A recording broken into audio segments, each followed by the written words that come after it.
Hey everybody, my name is Waddles. I hope you're doing well. So big news, 18W43A is now out. Why is that big news? Well, that's because this is the very first 1.14 snapshot for the Java edition of the game. There are tons and tons and tons of new features. Today I'll show them all off to you and explain them, and yeah, just kind of take an initial look at all of this stuff. And there is just so much. We have illagers, we have walls, we have stairs, we have pandas, a loom, so many things. I started by laying out everything in this chest. So this chest is all of the new-ish 1.14-ish features. It's kind of weird, but we have bamboo, pandas, crossbows, the crossbow enchants, some new dyes, some suspicious stew, the loom, pillager spawn egg, and illager beast spawn egg, which means we, of course, have pillagers and illager beasts, which confuses me. I thought these were pillager beasts.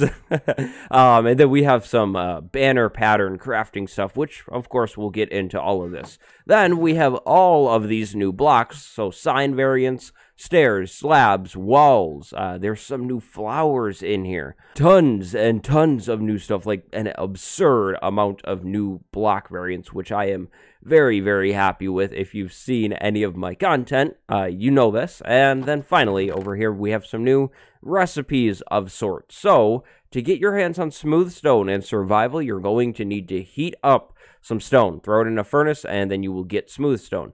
To craft this old slab, the stone slab that's now the smooth stone slab, you need to do the 3 smooth stone along the bottom of the table.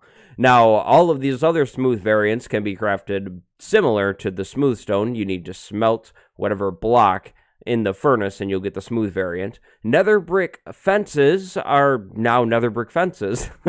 So to craft these fences, you need 4 nether brick blocks and 2 nether bricks. And then finally, there have been some changes to the book and quill, which we'll get into as well. But that's pretty much everything at an initial glance here. So I think we're going to go piece by piece and talk about all of these things. I've prepared a little arena. I will leave timestamps in the description if you're interested in specific things. Definitely check that out. Also, if you do enjoy the video, help me out and leave a like and consider subscribing. So, these new blocks, the chest is kind of messed up.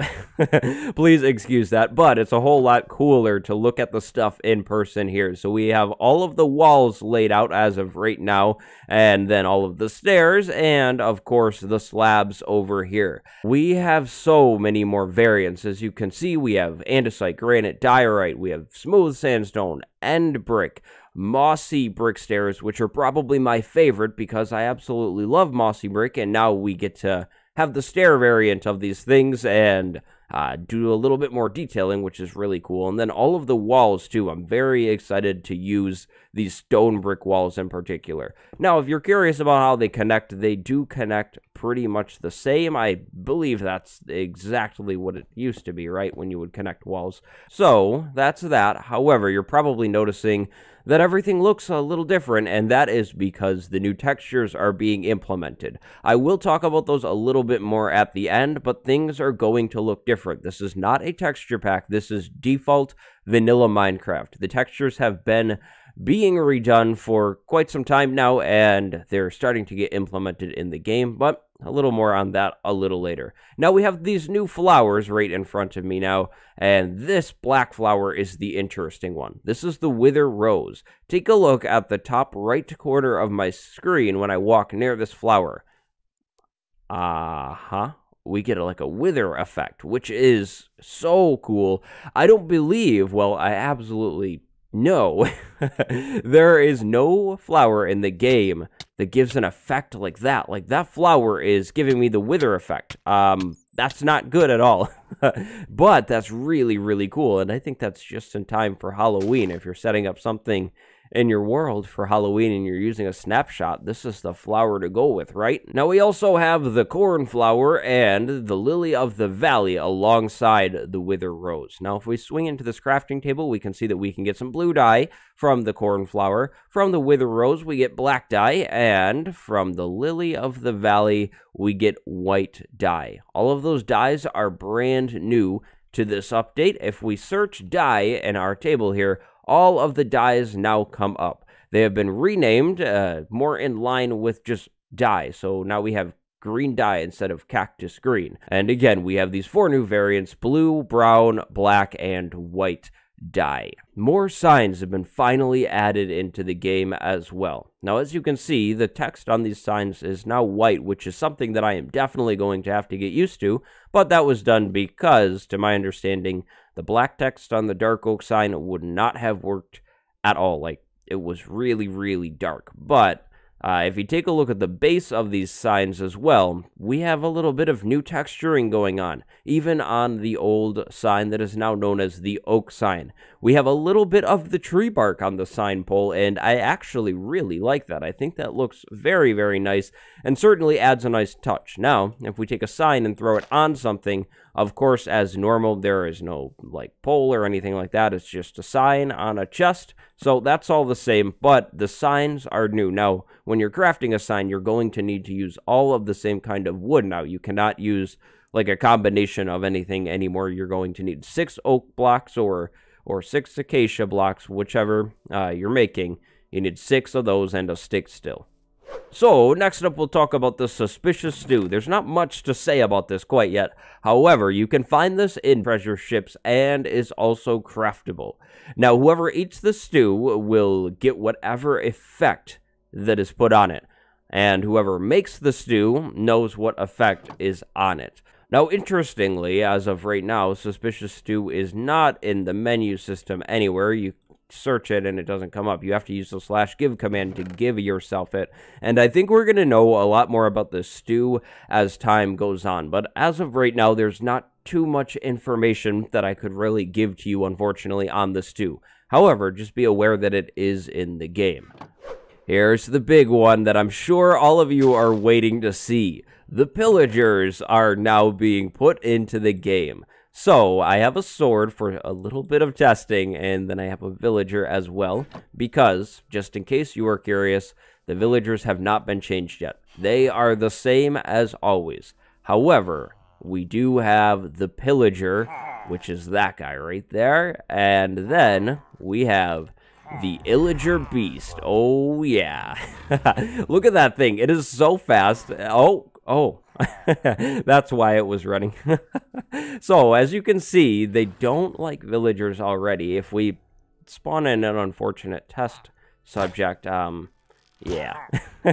That's what happens. It looks like... Oh, no, he cares too now. So, they definitely don't like villagers already, and the beast is just awesome looking. Look at the mouth on this creature. It looks insanely creepy, like it's pretty much almost completely disconnected from its face, which is definitely pretty scary, but these things are just crazy. Now, what I really liked about the pillager is the noise. Listen to this. It says ow.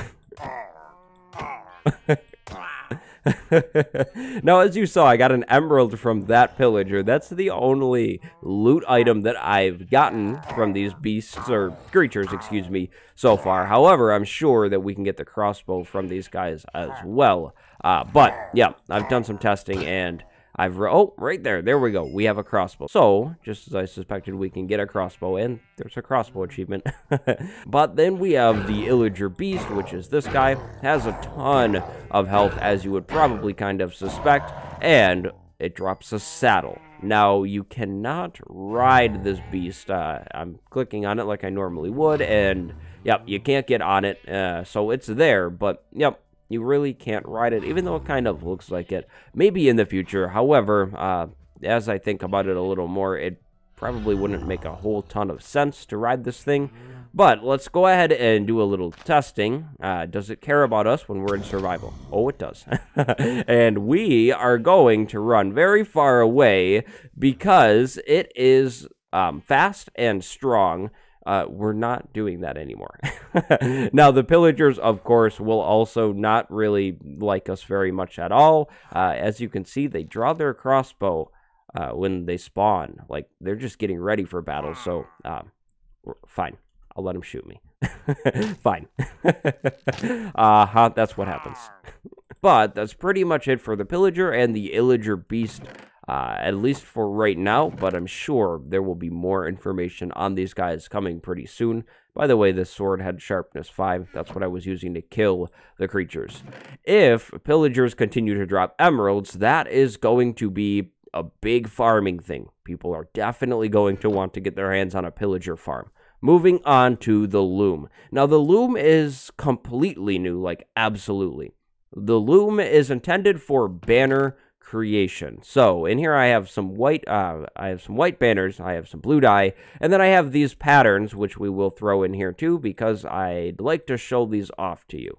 Now, I really like this interface. It's very different from Minecraft, though. It definitely stands out. But as you can see here, I throw a banner in there, and I have a dye of my choice right there, which is blue for now. And then we have this whole menu right here with all of the patterns that we could craft previously.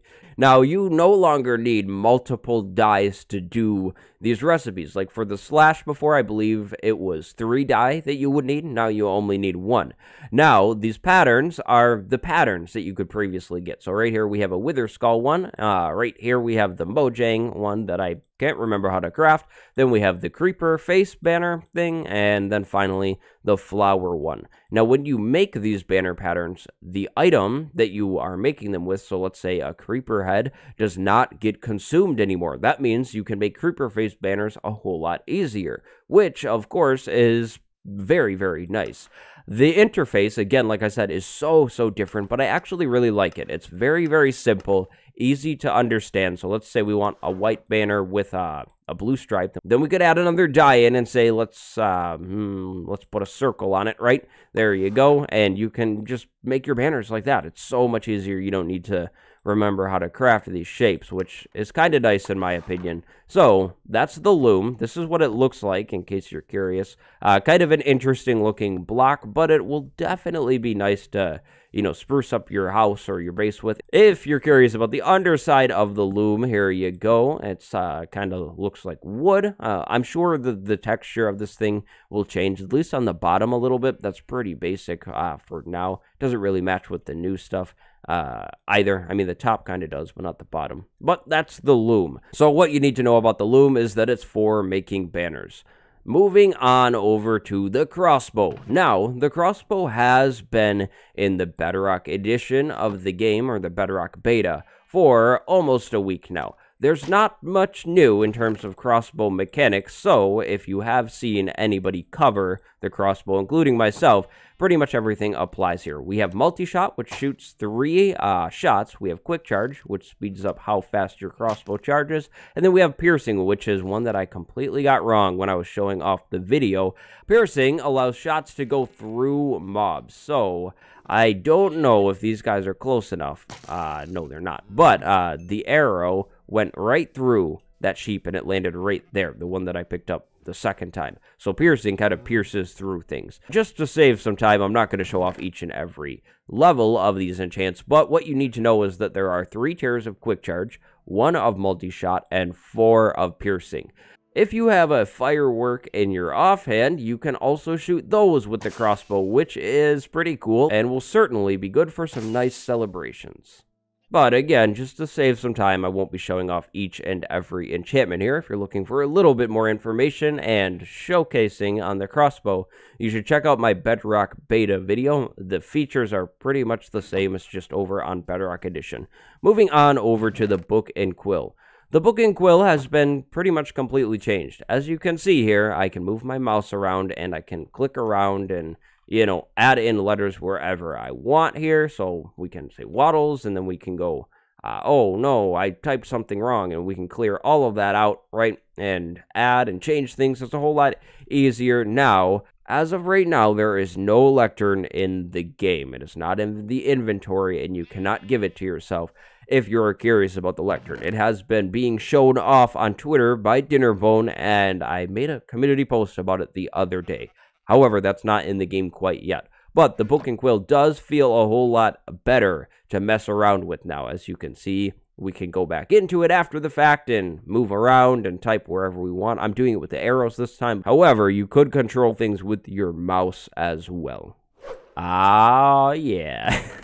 Pandas. I'm surprised that pandas didn't get as much love as I thought they would on my community poll from the other day. But pandas are in the game. Now, pandas are really shy in this version, and I think that's what's going on here. The panda is really, really shy and running from me. However, as soon as I pull out this bamboo, it's like, hey, wait a second, maybe you're not so bad after all. Now, you can, of course, feed these guys bamboo and cake. It doesn't seem like this one cares. This one is, like, really, really shy. I know that was a worried panda, though, so I believe that's what's going on there.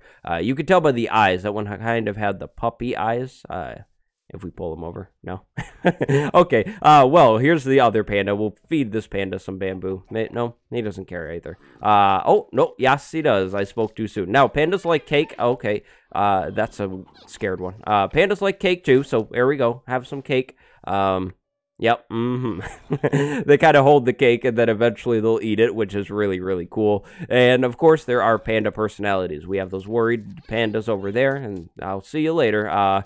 And, yep, I guess I'll see you later, too. I feel mean running towards these pandas and, like, antagonizing them. But, pandas are another feature that have been covered quite a bit by me, so I don't want to go into them too much. Basically, you have the panda personalities. Their personalities have some sort of inheriting system when you breed them, which you can, in fact, breed them. They spawn in the bamboo forest biome, which we will go looking for in just a few more moments, and there is a brown panda as well. I have done many videos covering pandas, though, so if you're into the pandas and you want more information on them, definitely check those out. I do have a panda guide, and all of the information in that guide pretty much holds true still. I love the eating animation, too, like, just chowing away at some bamboo. There also are babies, in case you're curious. There's a baby, absolutely tiny, as you'd suspect, and still just as adorable. So, let's talk about some community-requested features as they are labeled in the changelog here. So, first off, we have leaves. Leaves now have the chance of dropping sticks. So, I'd like to flip over into survival and break some leaves, see if we can get any. Aha! There we go. We have some sticks. That kind of makes sense. They're like branches in a way, which I think is kind of nice. This next change is going to completely change Chorus Farms because you can break those plants with arrows now, just like I did there. So you could harvest your chorus fruit from way up high with arrows and then break all of the stems and just pick everything up nice and easily like that. That's a pretty nice change, and it definitely, again, changes things with Chorus Farms. You won't need to really have a bunch of tiers, so you can make sure you can reach everything. These are some smaller changes in here. However, bushes are not furnace fuel anymore. The beetroot soup and the rabbit stew are now shapeless crafting recipes. And then finally, you can get discs from creepers when they are shot by strays now as well. Now, this next community change is the really, really big one, and just watch this. Oh, yeah. So, that's a dispenser with some shears in it, and when you power the dispenser, it can shear a sheep that is standing right in front of it. So, you know what that means. It's about time for a really simple automatic sheep farm, because we could set this up on a timer and have some kind of hopper collection system, and, yep, pretty much have infinite wool now, which is kind of really, really cool. Again, this makes automating sheep farms so much easier, and you can definitely expect to see more on this feature from me in the coming weeks. I'll definitely get to work on an automatic sheep farm because that would be absolutely amazing. So, those are the community features, or at least the main ones that are noted on the changelog. As a small little note here, these blue flowers did naturally spawn in this field, so that's how you can get your hands on those. And finally, bamboo. If you've been checking out my Bedrock beta videos, you know about bamboo. It's been in the game. It's pretty much the same thing as it is over on that edition of the game. So, if we grab some bamboo and plant it, this is what it looks like when it's planted. You can use bone meal on it to grow it higher and higher, just like that. And then we have pots with bamboo in them scattered around here.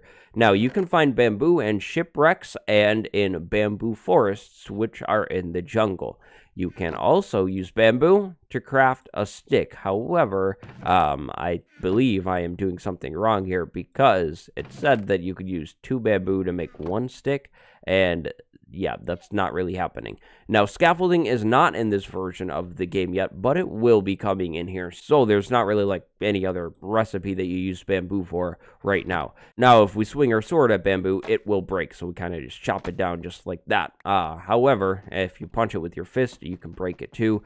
But it takes a little bit of time. Not that big of a deal, but the sword is the way to cut this stuff down, which I think is actually really cool. It changes the sword a bit and makes it, you know, more of a tool as well as a weapon, right? I think it's time we go ahead and try to find a bamboo forest. So, I think I'm going to locate a jungle pyramid, I guess as it's called now, and swing over to the jungle pyramid. Now, it's going to take some time to locate, I'm sure. So, I'm going to need to do some magic here. Okay, so we're teleporting over here. I'm not too sure how common or rare these biomes are. Oh, and we have some bamboo already. So the jungle pyramid is the jungle temple. It looks like we have bamboo just kind of scattered around here in the jungle, which is actually kind of cool. Makes the stuff a little more common. However, I don't think that that's a bamboo forest or bamboo. Have one more idea, and that would be a buffet world. So we'll go with bamboo world. So here we go. We'll load up the world. There is some changes here, though, by the way, with the world loading. Now, I don't know if this is always going to be here. It definitely looks a little less clean. However, it looks like we have some more information here. I don't really understand. It's all in the jungle as well. That's really cool. Wow. This stuff looks amazing like this. Wow. I saw a parrot. This makes me want to make a base here or something, like have a base coming out of this this hill and maybe sitting above the lake or something. Well, wow. That looks, I think that looks really good. What do you guys think? You like it? Things. So textures are changing in Minecraft. Now, this is a slow thing. Like every single texture in the game hasn't been changed yet, but things are starting to change. As you can see right here, there is different looking sand, right? I don't know if I absolutely... No, I think that's normal glass. But, yep, stuff is changing. You can tell in here with, like, tools and stuff. Like, this looks pretty different. This is similar to the old texture beta packs that were released earlier on in this year. So, that's that. But keep your eyes out for a video specific, a more in-depth look at in a separate video of its own. Tell me about it. Go down below and tell me in the comments, or send me a tweet and say, Waddles, check out the loom a little more. Also, I know this is a thing now. In the menu right here, we have a report bug. Give feedback, try to save your time here. So, that's 18W43A, a first look at it. What do you think about the features? Which feature are you most excited for? And also, tell me all of that stuff down below. Leave a like if you like the video. Subscribe if you haven't yet. Sorry it was so long. And go have a good day. My name is Waddles. Thank you. Bye, everybody.